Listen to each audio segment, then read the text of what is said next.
All right, Gamecock fans, who's had enough of the Vanderbilt trash talk? Tomorrow night, 7:45, it's time to end all the bullshit. It's time to get rid of all the trash talk. That's all we've heard all week out of the Vanderbilt players and teams and fans is, oh, we're coming down to South Carolina and we're going to beat South Carolina in Williams-Brice. We've been playing sandstorm at practice. Yeah, you know what you don't have? 70,000 fans at your practice screaming at you that you're a bum. Pavia has this circled on his calendar. Pavia, Dylan Stewart has already pasted you with a target, brother. He coming for you. Anyway, how's everybody doing today? What does South Carolina have to do to win this game? Let Lenore be Lenore. We did the video yesterday. We talked about it, right?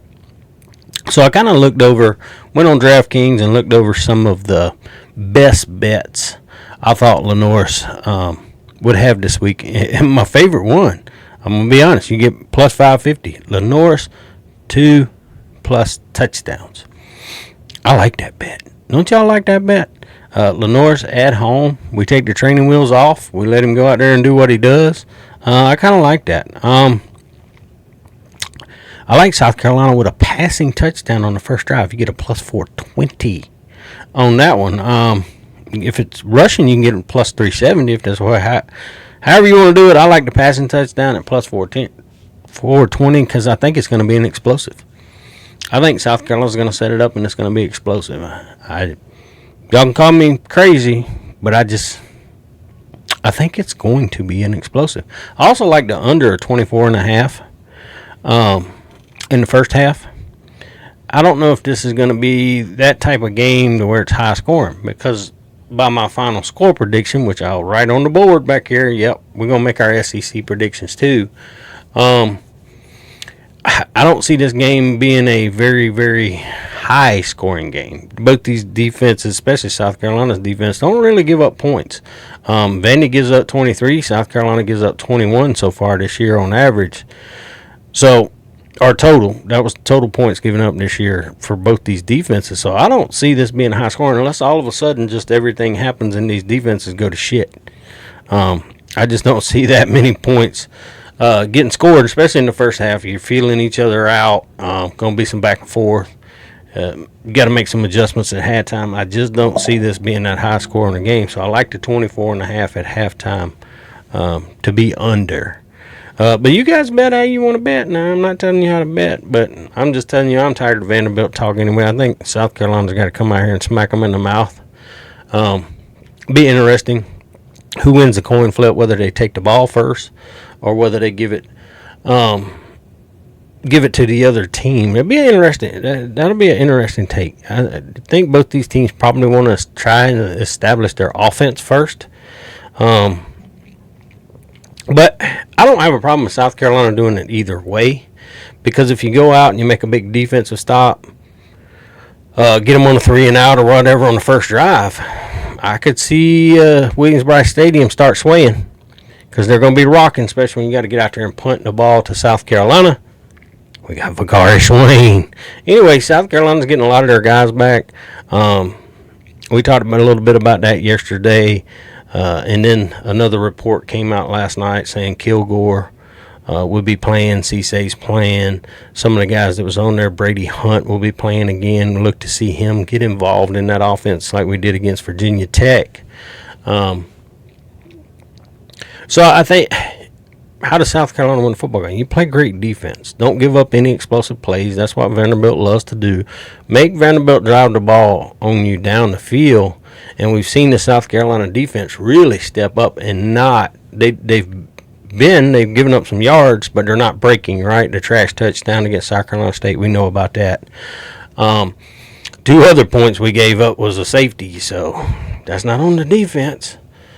But anyway, that's kind of how I feel South Carolina really needs to take advantage. Use your defense. Everyone's got to get their head around because Pavia will chunk it up. He'll give his wide receivers opportunity to go up and get the football.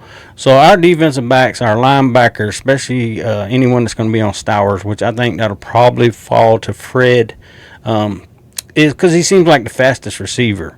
Could find Justin O on him. The Oak could be on him some. But I got a feeling My Name is Fred will be the guy that covers him. DQ Smith has been kind of quiet this year. We were used to Nicky Mawari affecting a lot of plays, whether that was run support, turnovers, getting interceptions, knocking down passes. We need to hear his name a little more, but not in a negative way. It doesn't. I don't know if you guys have heard his name called more than I have, but sometimes when they're not calling your name, it's a great thing, right? That means you didn't get smoked by a wide receiver and get down the field. But sometimes you're also not making plays when your name's not getting called. So maybe that has a lot to do with these linebackers making a lot of plays and tackles and that type of stuff. But I expect to hear DQ's name a little more this week. Who else do I expect to step up? Defense. I think a lot of people are going to be shocked about our interior defense because Vandy's going to have to go perimeter. I don't think they can run up the middle. Our man Big Gabe is one of the highest ranked defensive tackles against the run in the country. So I don't know if if they're going to try to hammer it up the middle. I don't think that works out well for them. So you got to expect they're going to try to get on the perimeter. Well, Beamer said he's going to move Harbor around so no one can get a key on where he's at, double team and that type of stuff, or chipping him. We'll see how that works out. Does that mean move him to the inside some and bring him on twist, or move him to the opposite side? Now, I have noticed with Pavia, he likes to move to the left. When he goes, he likes to run to the left, and he seems to want to, if it's a pass play and he's rolling out, he likes to go to the left. A lot of quarterbacks don't like to go to the right, especially if you're a right-handed guy, because you're trying to throw across your body instead of just being able to whip it out with your right arm. But you do cut the field in half when you kind of do that thing. Not advised to roll left and throw back to the right side, unless it's some type of screen play or something like that. But usually those are so slow developing to try to throw it all the way back over. I expect them to try to take advantage of Dylan Stewart's maybe rushing too deep and trying to get behind him or between him and the guards. So just don't just kind of don't go too deep and let him get behind you, because he's going to run the football too. We see him. They run a lot of little RPO option type stuff for him. So I think that's just something we got to watch out for if we're the Gamecocks. But hey, I ain't no coach. They're watching film. They know this. Vandy gave you a lot to look at last week against Virginia Tech. People are still on this. Well, transitive properties. Vanderbilt, y'all beat Alabama last year, and still we whopped your ass in your own house. Now you got to come to our house. So, a lot of cockiness out of the Vanderbilt people this week just to roll down to South Carolina and get smacked in the face. But the Gamecocks have been quiet. They haven't fallen for the trap. They're not talking. They're like the predator just sitting there waiting on the prey to come. And y'all are coming, and there's going to be 70,000 sauced up Gamecock fans waiting on you. Y'all talking about invading the wall, cock walk, and Gamecock walk, and all that stuff. I'm like, psh, good luck, buddy, to all four of y'all Vandy fans that's going to show up for that thing anyway. But we kind of went over a few things. Some other decent bets. I mean, right now it's kind of setting Lenore Sellers. I like to.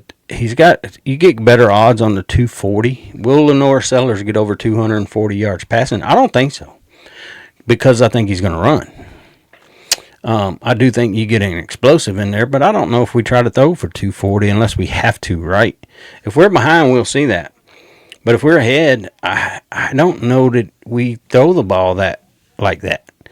I think you're going to try to establish your run again, maybe get out on the perimeter and run. You're going to establish your short passing, which is an extension, maybe some screen passes. South Carolina's going to try to improve on first down. Their first down has killed us. Mistakes, penalties. Don't do anything negative. some of these plays, like we tried that little dump out pass or pitch or whatever it was last week, kind of deep in our own territory. You don't want to go backwards when you're already deep in your own territory. That's not what you want to do. You need to make positive plays. I get it. You're trying to actually, you fool yourself sometimes when you get too cute with things like that. Mike Shula's just going to have to, I don't know. Have they been hiding stuff in the playbook? Have they not? What will we see that's different this week that we haven't seen so far this year? I mean, we beat this thing to death all week. We really want to get to the game tomorrow night. I think Gamecock fans, the Gamecock team, they've heard it all week. They're tired of hearing it. They just want to play ball now. You know what I'm saying? Just put the ball down. Let's go play. Put the ball down. Let's go play. It's the talking shit's over with. Let Vandy keep talking. They won't be talking come tomorrow night around 11. They won't. They'll be crying. They'll be crying in their milk all the way back to Vanderbilt. Hey, they really have nothing to lose. If they lose to South Carolina, they were supposed to, right? Well, you were the favorite. Hey, but y'all keep saying y'all are going to beat us. Everybody keeps betting. You done bet the line down to a -3 now. So, hey, I don't know. I think somebody's going to get jobbed on some money. Vanderbilt. Anyway, y'all money line bet that. Vandy's at plus 136 on the money line. If you think Vandy's so strong, throw your money down. There's still a reason that South Carolina is minus 162. Anyway, let's do some SEC picks. Who we think we're going to... I didn't do good against the spread last week. Nope. Went 5-7. So the 7-5 first week where I made a little money last week, I lost it, right? And I just didn't think. A lot of these teams were going to save up because who they play the next week. They didn't play good. They didn't try to put anything out there on film for anyone to look at. Like LSU and Florida. Well, Florida, I don't know what the hell Florida did. Is it time for Billy Napier to leave Florida? Is it time for him to get out of there? Did they overlook South Florida, which you would think, oh, no. Well, hell, South Florida just beat a top 25 team in Boise State. You're not going to overlook them. Was Florida looking too far ahead at LSU? And say, oh, well, it's just South Florida. Did you get that arrogant, that cocky, that, oh, well, it's just South Florida. We'll beat them, but we need to start looking ahead to LSU. I don't know. Lagway didn't look good. There's been some quarterbacks. I don't know if the hype around the Heisman and all the preseason stuff has kind of gotten in. Even Lenore Sellers has struggled. Lagway has struggled. A lot of these Arch Manning, all these picks that would be in the Heisman stuff really haven't done that well. But it's just 2 games into the season. Lenore's really only played through 3 quarters of the game last week. Sloppy game, delay, rain. We know all that stuff. But, hey, it's time to get tough. It's time for the tough to get going. And it's time for us not to hold Lenore's back. Do you hear me, Mike Shula? Do you hear me? Let the kid run. I'm not saying you have to go out and design run him 15 to 20 times. But don't have him standing there looking for 7, 8, 5 seconds trying to find a receiver. You got to let him play instinctive ball. He's an instinctive player. He's a field player. We talked about it in the video yesterday. If you guys missed it, go back and watch it. About let Lenore's be Lenore's. # free Lenore's. But we'll get in. We'll talk about some more games. We got Bama coming up. Let me grab my handy dandy book. Listen, look, I love these little helmets. And what I look at too, and I was a bonehead last week, and then really didn't dawn on me. We already talked about it. Who's next for the team? Because sometimes to me that dictates how the game's gonna go. You know, and we just talked about it with the playbooks and not putting a lot of stuff out there. So who's next on the team schedule? Do you want to leave your quarterback out? Take a chance on getting him hurt? That type of stuff. A lot of that affects these big lines. But, you know, a lot of the teams this week say, we're taking Bama. I got Bama at -20.5. Well, they're playing Wisconsin. Wisconsin's not very good. But Bama is off next week. So they're not looking ahead to another SEC football team. It's not like they have LSU or Tennessee or Georgia or someone coming next week. Plus, I think their backup quarterback, Russell's pretty good. So I think they leave Simpson in for a while. If Russell comes in, whatever, I think Alabama's will be just fine. I think Alabama covers the 20.5. I just don't think Wisconsin is not Wisconsin. They don't have the toughness they used to have. I don't feel that Wisconsin's going to keep up with Alabama. But they always play tough defense. That's a lot of points. You say, I think Bama wins anyway. And it's in Tuscaloosa. They're going to be ready. Wisconsin's got to come down. I haven't checked the temperature in Alabama, but if it's the South this time of year, it's probably going to be 80s, 90. It'll be warm. It'll be humid. So there could be a few little, it's an early game, 11 o'clock game there. So it's going to get hotter as the game goes on. Just got to make sure you're hanging on to the football. That humidity kicks in, man. That pigskin gets slick, but these guys wear gloves. I ain't really worried about it. Next game on the schedule is Oklahoma versus Temple, minus 23.5. And I thought about this thing. I'm like, phew, this is one of them games. Maybe Oklahoma pulls Mateer out. Don't want him to get injured. Had to see who Oklahoma played next. They got Auburn after this Temple game. Here's the thing. I don't think Oklahoma's defense. The reason I take Oklahoma in this is because I don't think Oklahoma's defense gives up many points to Temple. I know you got a new coach. They're playing better.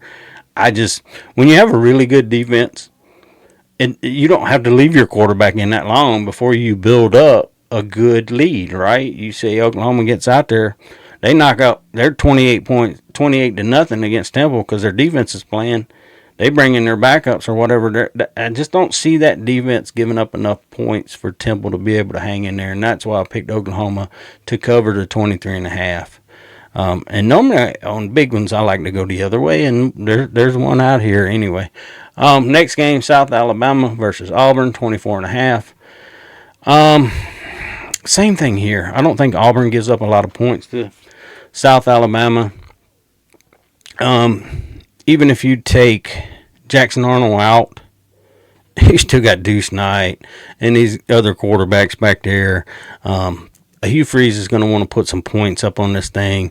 It does get to a point where it's if you're trying to get ranked in the top 25 and discussions come down the road for the college football playoffs, you want these points, right? You want to say, well, we handled who we were supposed to handle the way we were supposed to handle them. But then again, last year, it seemed like none of that shit really mattered to the college football board. You know what I mean? It just didn't seem like it. But they do have Oklahoma coming up, so we'll see how Hugh Freeze handles that thing. Missouri at Louisiana, 26.5. I'm taking Mizzou to give up the points. Just too much run game for Mizzou. They don't even have to do a lot with Pribula out there. They'll run the football with Hardy and those guys, and Mizzou's defense is pretty good. I don't expect them to give up a bunch of points either. I know you say 26.5. That's a lot of points. You're giving up, almost 4 touchdowns, but I just don't see Louisiana hanging in this game. They got some injuries even at quarterback. But sometimes those backups come in there and they surprise you. You let your guard down a little bit and they score on you. But I'm rolling with Mizzou. We'll come back to Georgia, Tennessee. I want to talk about that one. Let's rock it. Georgia, Tennessee. This game kind of scares me a little bit. Why? Gunnar Stockton going into Neyland. Tough environment. He played in the SEC championship game, played in the playoffs. Everybody talks about that kind of stuff. Going into Neyland's a little different. It's louder, bigger, louder. How does he react to that? Well, Kirby Smart, Mike Bobo, they're going to try to establish the run. They're going to try to eat the clock. They don't want Tennessee to have possession, so they're going to try their best to limit possessions for Tennessee. They're going to use their defense to try to really confuse, because Georgia brings shit that I guarantee you G6 Joey's never seen. Try to get him shook up, create turnovers, that kind of thing. I don't think this is going to be a very high-scoring game. Everyone will think, well, Tennessee can score, but not against Georgia. If you go back and look at the history of this, they haven't put up a lot of points. And I don't think Kirby's looking to get in no shootout. He's going to try to drag this thing down. So your best play on there may be the under 50, but I still say Georgia covers the 4. I think I just have a feeling that Joey's going to have some turnovers in that game. Georgia's going to trick him up. Kirby Smart's he's been really, really good against Josh Heupel. He's kind of figured that offense out now. And that's what I try to tell people when they said South Carolina cheated Tennessee, Connor State. I'm like, psh, bro, the phone call only had to go over to Athens, Georgia from Shane Beamer and talk to his former boss to get the download on Tennessee's offense. Didn't have to go that far. Texas and UTEP, this is a 40.5. I'm rocking UTEP on this because I don't think Arch Manning stays in this game long. I just don't. It was talked about, the throw and the grimacing and the toilets and all the other crazy shit that Sarkisian was talking about. But I actually saw that video, too, of him throwing that ball. There is something hurting on that kid. No one, I mean, maybe he made the face because he knew it was a bad throw. But that didn't look like a damn, I messed up kind of thing. That looked like that might have hurt a little bit. But we don't know. We know he's playing. How long will he play in this game? I don't know. I mean, Texas has got Sam Houston next week, so I don't think they're worried about their opponent. So I think they try to coast. I think Texas coasts the next couple of weeks, so watch them and giving up points. So I went with UTEP in the 40. That's a lot of damn points.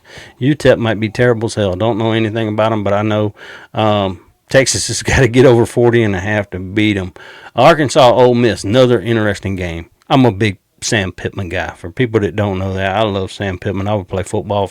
I'd run through walls playing football for Sam Pittman. Just a great person in general. Lane Kiffin can't say the same thing for him. He's a damn troll. I like Lane. He makes me laugh, but he's a damn troll. I wouldn't play football for Lane Kiffin at all, unless he was the only person to offer me. But Austin Simmons had struggles this year. This over-under 62.5. I don't know if it gets that high. Taylor Green's been playing good ball. Second year under Bobby Petrino.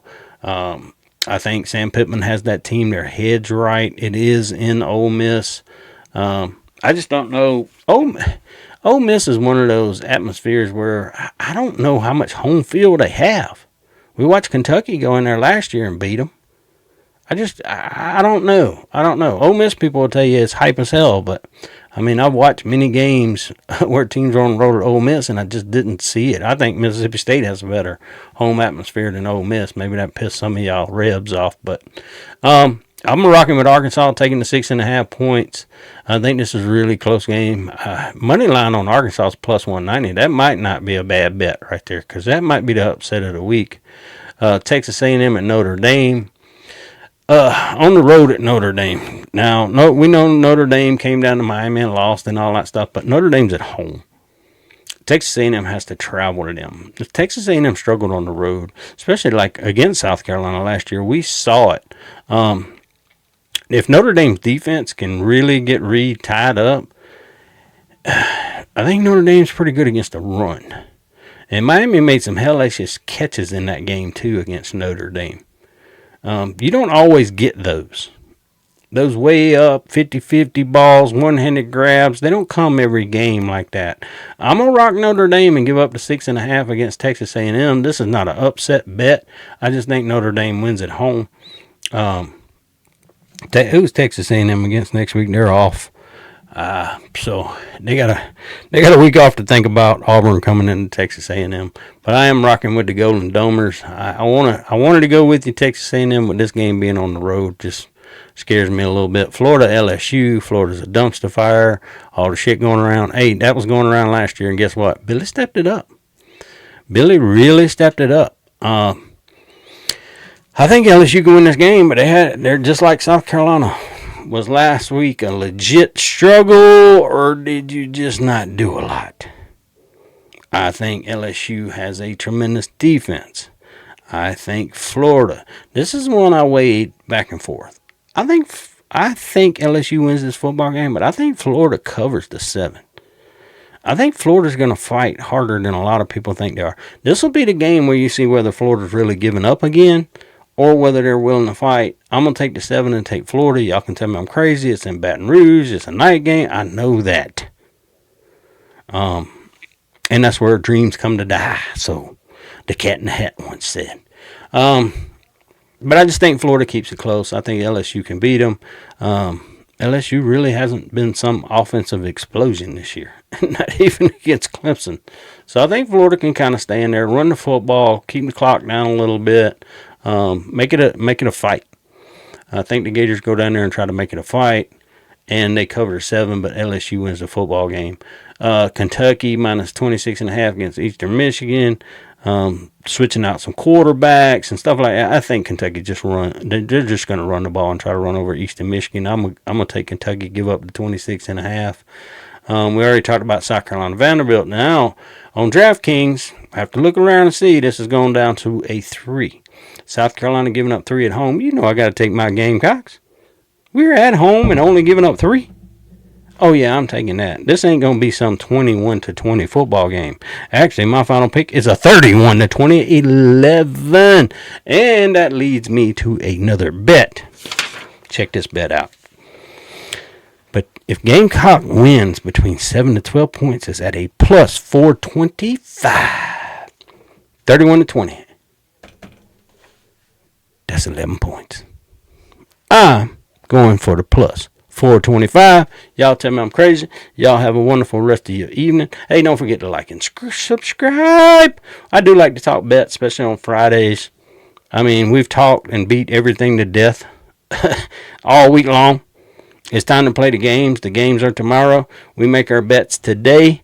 And, hey, good luck tomorrow. Prayers out to all the teams, families, all you guys that'll be traveling again. I send prayers out to you. Be safe, and that's for everybody, not just Gamecock fans. That's everybody that's out traveling tomorrow.